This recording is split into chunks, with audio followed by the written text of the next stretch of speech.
Okay, so thank you all for being here. I'm Daniel and I'm from Fluffy Fairy Games, and I'm going to tell you a bit about how we approach mobile gaming, how we released our game after 8 weeks of development, and what we're doing since then. So the first part will be a bit about what are we doing to give you some context, as Fluffy Fairy Games, then how to get your game that fast out in the market, and then the most important thing is how to get from a prototype to a successful game that earns you some money.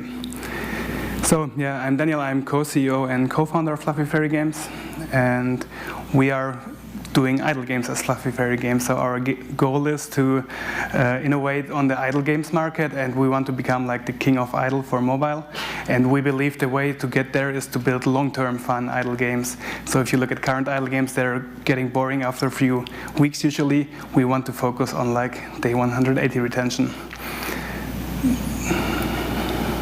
So we started the company in February 2016, so we are rather young, and we grew to 25 people now. And how did we get there? So we have one game out right now. It's Idle Miner Tycoon. It's actually at 7 million downloads right now, and our goal is to build up a portfolio of different idle games that still have the same audience, so we can cross-promote between our audience.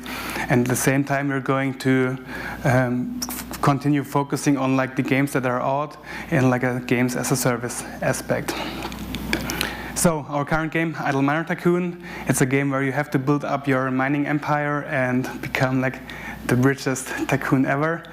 And for those of you who are not familiar with the idle genre, it's basically a genre where the game plays itself. So you can just open it twice a day, spend your money that you earned while being offline, and feel like king. The most interesting thing for you would probably be that we released the first version of the game after 2 months of development, and we still had a 75% day one retention, even though the game was super small and super focused. And since then we're doing frequent updates. We did over 50 updates since releasing the game about a year ago. So we're pretty focused on rapid iteration. So how do we do it? As you can probably guess by the title of the talk, we are focusing on lean game development. And there's this book. Does anybody of you know this book? Yeah, some hands. So it's the base of the lean startup approach.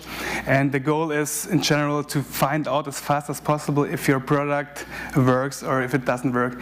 So if it doesn't work, you don't waste too much of money or energy. And if it works, you can continue iterating. Why do we need lean in game development? As you probably all already know, games are usually hit-driven business, so the chances of failure are super high.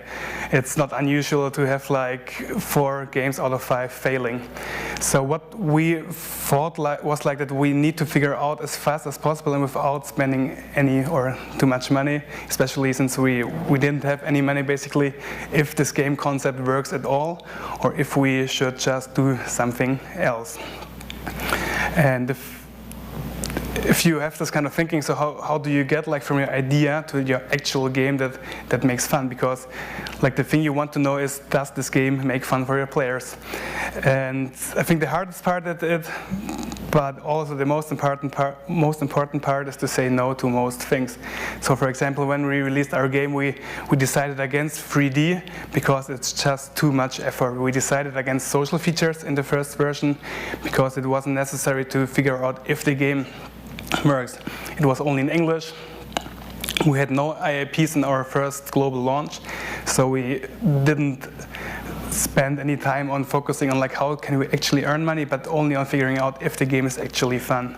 And also no long-term motivation, so we lost probably a few thousand of players because in the first version, if players were engaged, they finished the game basically after 2 or 3 days, which is obviously bad for mobile games. So those players are probably not with us anymore. But on the other side, we were super fast and we could figure out is the day one retention good enough for us?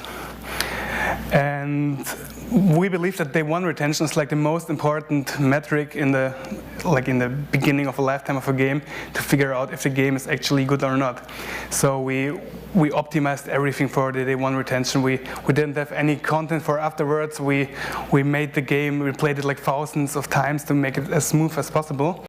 And we wanted to figure out if we're able to be like above 60% with day one. And actually we had a 75% day one retention in our first version. So we figured, okay, it might make sense to go on with this game. And also super important, we have many people that only want to release perfect games that are like they are embarrassed by releasing like bad games, by releasing like not complete games.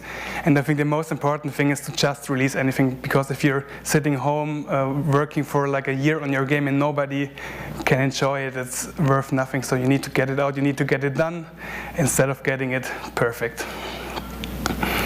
So now we had our game out, we had good retention, we had some organic traffic. But the question was, like, how can we actually earn money on this game, and how can we increase the game now that we think that it might work? And one of our core concepts there was to just listen to our players, because we thought that if there are a decent number of players suggesting some new features or some new mechanics, we just believed them and we did it. And by following like your players' wishes, you're probably reducing your risk, because it usually works if they wish for it, you do it, they're happy. And to actually get the player feedback, we answered, or we're still doing this, every Google review. And the important part is like to push them to send us text messages, to push them to send us like their ideas, their feedback. And obviously, there's like, we have 2 people full-time only answering those messages and only working with it. But for us, it's super important to figure out what do players actually want and why are they playing the game, why do they love the game. And we believe it's worth it to spend like the salaries on the people working with the community just to get those insights. And also, people are obviously sending us texts on Facebook. And email is also a super big channel for us. Another important thing for us, as mentioned, was the rapid update cycle. So we believe that if we do something, it should go out as fast as possible so our players can benefit from us. And that's why we're doing 1 update per week. And there are basically 2 reasons for it. The first reason is that people love frequent updates. So if you know that the game you're playing is getting an update like next week, you will probably continue playing it just to get the new stuff in the new update. And so it's basically a retention mechanic for us. And the second thing is it's also risk reducing, because even companies like Supercell sometimes have, back in 2015, there's super big updates for Clash of Clans. And if you're doing like an update with like so many new features, chances are pretty high that there's some really serious bug in it. And by doing like those small iterations, those small fast updates, we basically don't change too much in one update. So it's very, very unlikely that we're going to have like such an issue with so many people not being able to play. How do we do 1 update per week? So 1 week in Germany is 5 days of work. So since you need to test and you need to fix the things you've found, you have only like 3 days of coding. And now people are saying like, how can you actually do something big in 3 days? And the solution to this is like to break down things, even if it sounds unintuitive. So for example, once we decided to add a premium currency, we just added a premium currency without any way of spending it, and also without any way of getting the premium currency. And in the second sprint, we added like a way to spend the premium currency by offering in-app items.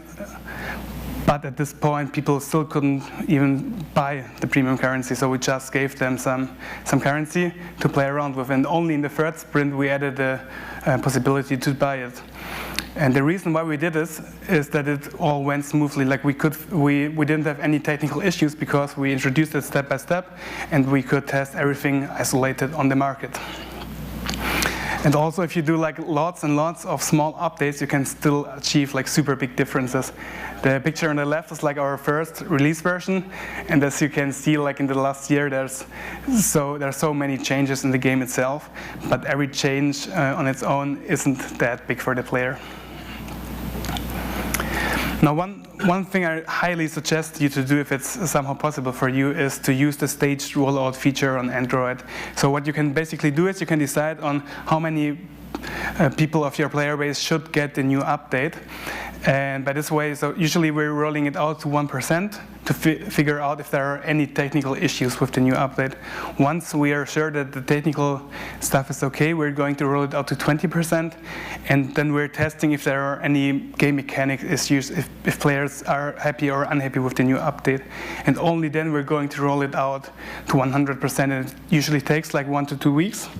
And we're usually rolling back like 30% of our updates because there's something wrong with them. But by using like the staged rollout, you can be pretty sure that you're not fucking up your update because it's slowly, and if there's a big issue in it, only like 1% or a few percent of your player base will actually get it. One super important aspect for us was the single piece workflow. So in the beginning, we had our developers doing like more than one thing at one time, and starting that before finishing the old thing, and then it was basically just chaos. So what we figured out is that it's super important for a developer to only have like one task at a time and to actually finish the task before starting something new. And as you can probably guess, like the definition for a developer when a task is finished is usually different to the definition of a producer. So it's super important to actually test the feature before the developer can start something new. So this way he's like super focused on one task and then can be focused on another task. And by doing this, we increased our development speed by like 10% only by focusing more. And the second task, the second important thing is also about focusing is always to figure out what is the critical path. What is the longest task in your current sprint that will decide the length of your sprint. And by doing this, you can optimize like on the critical path and reduce the sprint length. And to do this, we actually bought this crown. So whoever is in the critical path will get the crown on, and everybody will know that this person should not be disturbed, but that you should actually help the person to become faster. And for example, if you're able to accelerate the critical path by 1 day, you will release the new update 1 day earlier. So it's like it makes a big difference. Many people are scared about releasing a lean version because they are not earning money on the game, and that's usually right. So we released our game with only one position of rewarded video ads, so we didn't really earn any money on it. And our approach to this is to slowly add new monetization features. So at one point we added a premium currency, then the IAPs for premium currency. Special offers were only added after we had like 2 or 3 million downloads, and right now we're working on A/B testing IAPs. So I think most developers would have chosen another approach where they would have focused more on monetization in the first place. We decided against it just to be faster and just to build a greater game. Another super important metric, as already mentioned, is retention. I'd like to go a bit more into detail because we think that's like, so there are companies focusing on like day 180 retention, day 360 retention before actually figuring out their day 1 retention. And we believe that if you have a bad day 1 retention, and obviously there are expectations of companies like Machine Zone that don't have this issue with their super short or super bad day 1 retention, but good day 360 retention. But for most companies, I think it's important to get the first days right, and only if you got them right to focus on more of the long-term stuff. Another aspect that's super important for us and that many people are asking us is like how do you work with data-driven approaches or data-supported approaches. We believe that it's nearly impossible for a company of our size to be really data-driven. We tried it and we basically failed because it was so hard to interpret the data and to figure out what is actually the right thing to do after getting the data. So we changed our approach to a data-supported approach in which we're basically quantifying the user feedback to figure out out like what are the biggest user wishes, what are the most important things to focus on now, and what are things that might seem important but actually aren't not really important for the users. Since we're doing one update per week, automation is also really important for us because we're having like probably 50 builds a day. And basically there are two approaches to automation. One approach would be to build your CI platform before actually starting building the game. And the other approach would be to build the CI platform while building the game. And we chose the later approach because we believe it's also important to have a lean approach with automation. It doesn't make sense to automate everything before you actually start delivering value to your users, but you need to do it step by step. Like first automate the most important thing is probably automated builds, and only if you need it, go on with more stuff. One issue that we didn't solve yet is like the minimum viable game approach with the platform featuring. So obviously Google and Apple won't feature a game if you release it after 2 months without IAPs and everything. So we got our feature like 8 months after launch. And so if you have any idea how to solve it, we're happy about it, but basically the only way is to wait until you get featured with a new update instead of getting your complete game featured.